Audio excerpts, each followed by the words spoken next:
ലോക്സഭാ തെരഞ്ഞെടുപ്പിലെ 7ാം ഘട്ട വോട്ടെടുപ്പ് പുരോഗമിക്കുകയാണ്. 9 മണിവരെ 11.31% പോളിംഗ് രേഖപ്പെടുത്തി. 8 സംസ്ഥാനങ്ങളിലെ 57 മണ്ഡലങ്ങളാണ് അവസാന ഘട്ടത്തിൽ വിധിയെഴുതുന്നത്. പ്രധാനമന്ത്രി നരേന്ദ്രമോദി മത്സരിക്കുന്ന വാരാണസി അടക്കമുള്ള മണ്ഡലങ്ങളിലാണ് ജനവിധി. ബിജെപി ദേശീയ അധ്യക്ഷൻ JP നദ്ദ, ഉത്തർപ്രദേശ് മുഖ്യമന്ത്രി യോഗി ആദിത്യനാഥ് തുടങ്ങിയവർ രാവിലെ തന്നെ വോട്ട് രേഖപ്പെടുത്തി. അതേസമയം ബംഗാളിൽ ചിലയിടങ്ങളിൽ സംഘർഷവും റിപ്പോർട്ട് ചെയ്തിട്ടുണ്ട്.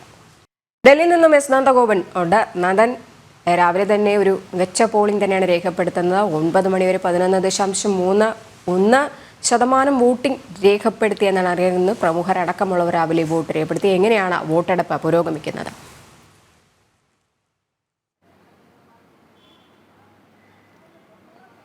രജനി, 7 സംസ്ഥാനങ്ങളിലെയും ഒരു കേന്ദ്രഭരണ പ്രദേശത്തെയും 57 ലോക്സഭാ മണ്ഡലങ്ങളിലാണ് ജനങ്ങൾ വിധി എഴുതുന്നത്. ഇതിൽ ഏറ്റവും അധികം മണ്ഡലങ്ങൾ ഉൾപ്പെടുന്നത് ഉത്തർപ്രദേശിലും പഞ്ചാബിലുമാണ്. ഉത്തർപ്രദേശിലെ 13 മണ്ഡലങ്ങൾ, അതേപോലെ തന്നെ പഞ്ചാബിലും 13 മണ്ഡലങ്ങൾ ഇന്ന് തെരഞ്ഞെടുപ്പ് നടക്കുന്നു.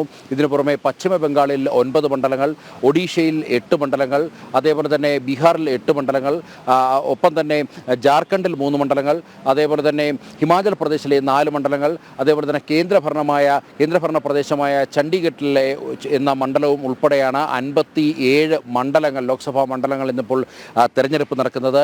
ഇതിലിപ്പോൾ തെരഞ്ഞെടുപ്പ് കമ്മീഷൻ 9 മണി വരെയുള്ള കണക്കുകളാണ് പുറത്തുവിട്ടിരിക്കുന്നത്. 11.31% പോളിംഗാണ് ഈ 57 മണ്ഡലങ്ങൾ ആകെ രേഖപ്പെടുത്തിയത്.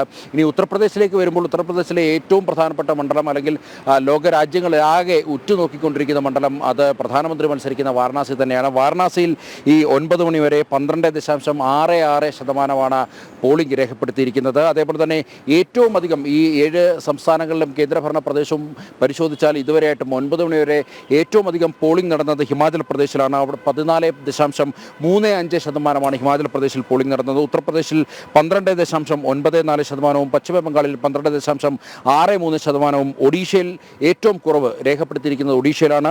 7.69% ഒഡീഷയിൽ രേഖപ്പെടുത്തിയിരിക്കുന്നത്. പഞ്ചാബിൽ 9.64% എന്നിങ്ങനെയാണ് 9 മണിവരെ കേന്ദ്ര തെരഞ്ഞെടുപ്പ് കമ്മീഷൻ പുറത്തുവിട്ട കണക്കുകൾ വ്യക്തമാക്കുന്നത്. ഇതിൽ ഏറ്റവും എടുത്തു പറയേണ്ടത് പ്രധാനമന്ത്രി മത്സരിക്കുന്ന വാരണാസി തന്നെയാണ്. അവിടെ ഇത്തവണ പ്രധാനമന്ത്രിക്ക് എത്രയാകും ഭൂരിപക്ഷം എന്നുള്ള ആശങ്ക മാത്രമാണ് BJP സംബന്ധിച്ചിടത്തോളം ഉള്ളത്. അവിടെ പ്രധാനമന്ത്രി നേരിടുന്നത് കോൺഗ്രസിൻ്റെ ഉത്തർപ്രദേശിൻ്റെ അധ്യക്ഷനെയാണ് പ്രധാനമന്ത്രി നേരിടുന്നത്. അവിടെ അജയ് റായ് കഴിഞ്ഞ 2014 അദ്ദേഹത്തിന് നേടാൻ കഴിഞ്ഞത് 1.5 ലക്ഷം വോട്ടുകൾ മാത്രമായിരുന്നു. അവിടെ കഴിഞ്ഞ തവണ സമാജ്വാദി പാർട്ടിക്ക് സ്ഥാനാർത്ഥി ഉണ്ടായിരുന്നു. ശാലിനി യാദവ് ആയിരുന്നു സമാജ്വാദിയുടെ 2019 സ്ഥാനാർത്ഥി. ശാലിനി യാദവിന് 1.25 ലക്ഷം വോട്ടുകളാണ് ലഭിച്ചത്. അതേസമയം പ്രധാനമന്ത്രിക്ക് 79,505 വോട്ടുകളുടെ ഭൂരിപക്ഷമാണ് ലഭിച്ചത്. ഇത്തവണ 7 ലക്ഷത്തിലേക്ക് ആ ഭൂരിപക്ഷം എത്തിക്കുക എന്ന ലക്ഷ്യത്തോടെയാണ് BJP കഴിഞ്ഞ 80 ദിവസങ്ങളായി വാരണാസിയിൽ പ്രവർത്തിക്കുന്നത്. ഇനി ഉത്തർപ്രദേശിലെ തന്നെ മറ്റൊരു പ്രധാനപ്പെട്ട മണ്ഡലം ഗോരഖ്പൂറാണ്. അവിടെ രവികിഷൻ മത്സരിക്കുന്നു. കഴിഞ്ഞ തവണ രവികിഷന് 3 ലക്ഷം വോട്ടുകളുടെ ഭൂരിപക്ഷമാണ് ലഭിച്ചത്. അത് ഇത്തവണ 5 ലക്ഷം വോട്ടുകളുടെ രണ്ടാം അംഗത്തിൽ അത് 5 ലക്ഷമായി ഉയർത്തുക എന്നുള്ള ലക്ഷ്യമാണ് BJP മുന്നോട്ട് വെക്കുന്നത്. ഈ 13 മണ്ഡലങ്ങളിലും കനത്ത മത്സരം തന്നെയാണ് നടക്കുന്നത്. പ്രത്യേകിച്ച് ഉത്തർപ്രദേശിൽ സമാജ്വാദി പാർട്ടിയും കോൺഗ്രസും ഒന്നിച്ചു നിന്നാണ് BJPയെ നേരിടുന്നത് എന്നുള്ളത് കൊണ്ട് കഴിഞ്ഞ മുൻ വർഷങ്ങളെ പോലെ BJPക്ക് അത്ര എളുപ്പമാകില്ല കാര്യങ്ങൾ എന്നുള്ളതാണ് യാഥാർത്ഥ്യം. അതേപോലെ തന്നെ പഞ്ചാബിൽ 13 മണ്ഡലങ്ങളിൽ മത്സരം നടക്കുന്നു. അവിടെ 4 കോണുകളിൽ നിന്നായി 4 പാർട്ടികൾ മത്സരിക്കുന്നു എന്നുള്ളതാണ് യാഥാർത്ഥ്യം. ഇപ്പോൾ ഡൽഹി പരിശോധിച്ചാൽ അവിടെ കോൺഗ്രസും ആം ആദ്മിയും ഒന്നിച്ചാണ് മത്സരിക്കുന്നതെങ്കിൽ പഞ്ചാബിലേക്ക് വരുമ്പോൾ അവിടെ അവർ ചേരിതിരിഞ്ഞ് മത്സരിക്കുന്നു എന്നുള്ളതാണ് യാഥാർത്ഥ്യം. ഒപ്പം BJP കഴിഞ്ഞ തവണ ശിരോമണി അകാലിദളുമായി ഒന്നിച്ചു നിന്നാണ് പഞ്ചാബിൽ മത്സരിച്ചെങ്കിൽ ഇത്തവണ NDAയുടെ ഭാഗമല്ല ശിരോമണി അകാലിദൾ. അതിനാൽ ശിരോമണി അകാലിദളും ഈ മണ്ഡലങ്ങളിൽ 13 മണ്ഡലങ്ങളിലും ശ്രദ്ധേയമായ പോരാട്ടമാണ് കാഴ്ചവെക്കുന്നത്. ഇത്തവണ പഞ്ചാബ് ദേശീയതയ്ക്കൊപ്പം നിൽക്കുമെന്നുള്ളൊരു വിലയിരുത്തലാണ് BJP നേതൃത്വത്തിനുള്ളത്. കൂടാതെ പശ്ചിമ ബംഗാളിൽ 9 മണ്ഡലങ്ങളിൽ തെരഞ്ഞെടുപ്പ് നടക്കുന്നു. പശ്ചിമ ബംഗാളിൽ തെരഞ്ഞെടുപ്പ് ആരംഭിച്ചപ്പോൾ തന്നെ ചില സംഘർഷങ്ങൾ ഇതിനോടകം തന്നെ റിപ്പോർട്ട് ചെയ്തു. പ്രത്യേകിച്ച് ജയ്നഗർ എന്നുള്ള മണ്ഡലത്തിൽ അവിടെ ഒരു പോളിംഗ് ബൂത്തിൽ പോളിംഗ് സാമഗ്രികൾ TMC പ്രവർത്തകർ കുളത്തിലെറിഞ്ഞു എന്നുള്ള വിവരങ്ങളാണ് ഇതിനോടകം പുറത്തു വന്നിരിക്കുന്നത്. മറ്റൊരു മണ്ഡലത്തിലും BJP പ്രവർത്തകരും തൃണമൂൽ കോൺഗ്രസ് പ്രവർത്തകരും തമ്മിൽ സംഘർഷമുണ്ടായതായിട്ടുള്ള വിവരങ്ങളും ലഭ്യമാകുന്നുണ്ട്. ഈ പശ്ചിമ ബംഗാളിലെ സംഘർഷമൊഴിച്ച് ബാക്കി തെരഞ്ഞെടുപ്പ് നടക്കുന്ന മുഴുവനിടങ്ങളിലും സമാധാനപരമായാണ് തെരഞ്ഞെടുപ്പ് പുരോഗമിക്കുന്നത്.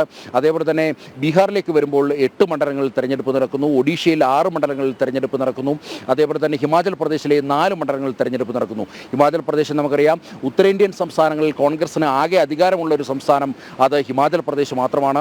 ഹിമാചൽ പ്രദേശിൽ അവിടെ താമര വിരിയിക്കുക എന്ന ലക്ഷ്യത്തോടു കൂടി 4 മണ്ഡലങ്ങളിലാണ്, അവിടെ 4ഇടങ്ങളിലും വിജയിച്ചു കയറുക എന്നുള്ള ലക്ഷ്യത്തോടു കൂടിയാണ് BJPയുടെ കഴിഞ്ഞ നാളുകളിലെ പ്രചരണങ്ങൾ പുരോഗമിച്ചിരുന്നത്. പ്രത്യേകിച്ച് അവിടെ മണ്ഡി മണ്ഡലം, അവിടെ നടിയും BJP നേതാവുമായ കങ്കണയാണ് മത്സരരംഗത്തുള്ളത്.